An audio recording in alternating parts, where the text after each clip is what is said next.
Today's review is for Zombieland, directed by Ruben Fleischer and starring Woody Harrelson, Jesse Eisenberg, Emma Stone, and Abigail Breslin, and tells the story of four unlikely friends who grew up together in the fight for survival during a massive zombie apocalypse that has made its way across the entire planet. And they begin to grow an amusing bond with one another throughout the majority of this movie, while also, of course, having to shoot a bunch of zombies in the head.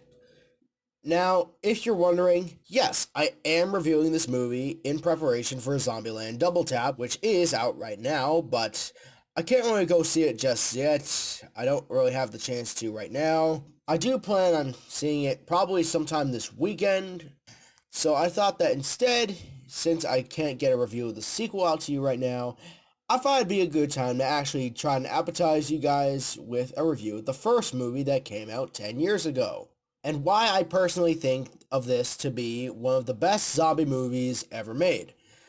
I genuinely don't think there's any debate. This is a really fun, hilarious, and at times even kind of intense movie that really keeps you more invested in the main characters more than why this whole zombie epidemic even happened in the first place. Mostly because of how excellently these actors carry this movie with all the banter and chemistry they all had with one another. They all start off as not really liking each other that much. Harrelson's Tallahassee starts off pretty annoyed with Eisenberg's Columbus. Stone and Breslin's Wichita and Little Rock start by fooling them into giving them all their stuff and stealing their car.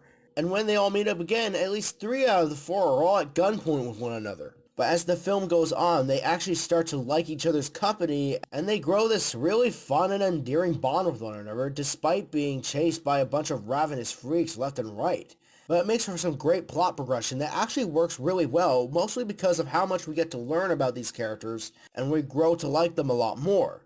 If I were asked to pinpoint my favorite character in this movie, it would definitely be Tallahassee. He's established as a wisecracking, cocky, badass dude who only really cares about getting his hands on a Twinkie, but it actually gets surprisingly dramatic for him when you find out that in the scene earlier, when he was talking about his puppy Buck who got killed by zombies, and sometime later in the movie, you actually find out that Buck wasn't actually a dog at all, but it was actually his son he was talking about. His toddler son, and that he surely enough said earlier that Buck was a puppy just to at least try to not get too devastated to talk about it.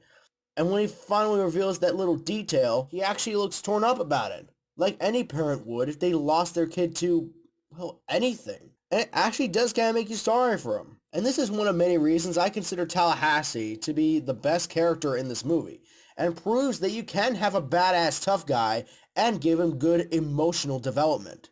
Also, yeah, I love the scene where Bill Murray shows up in zombie makeup, and it also leads to this hilarious death scene when Tallahassee and Wichita get him to prank Columbus and he gets shot in the act. And when he dies, he lets out 2 last gasps. And the second one leads to this funny reaction by Wichita. And the reason I bring that up is because, well, I can't help but wonder if that reaction from Emma Stone was scripted or not. I actually hope it was unscripted because that'd make the scene even funnier. Mostly because of how genuine it comes across. Like, it actually seems like she went off script for a second and laughed with how ridiculous the movie was. Now, believe it or not, there is actually kind of one issue I have with the movie, and well, it's not really a big problem, but it's just something I didn't quite get. Like, you see, the reason the big final fight goes down at Pacific Playland is because, well, when Wichita turns on all the rides, it makes all this noise that attracts all of the zombies that are far away, and when they hear it, they all know to run towards it. Now, the reason I bring that up is because it actually kind of makes me question something. You see, there are actually scenes earlier in the film where some of the characters do all these really loud things like shooting guns in the air and destroying an abandoned store, and it makes a lot of noise. And you see, it kind of makes me wonder how their commotion in those scenes didn't attract any other zombies as well. Again, this doesn't really affect my thoughts in the movie at all. It's just something I didn't quite understand.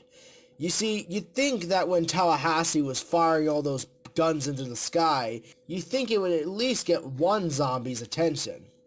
But it doesn't. It's just odd. But anyways, yes, I love Zombieland. It has likable characters, it's a hilarious satire on the zombie genre, it also has one of the greatest opening titles in a movie ever, it has lots of fun action, and overall, it's just a really good time. If you're a big fan of zombie movies, I definitely highly recommend this movie. I'm going to give Zombieland a 9 out of 10.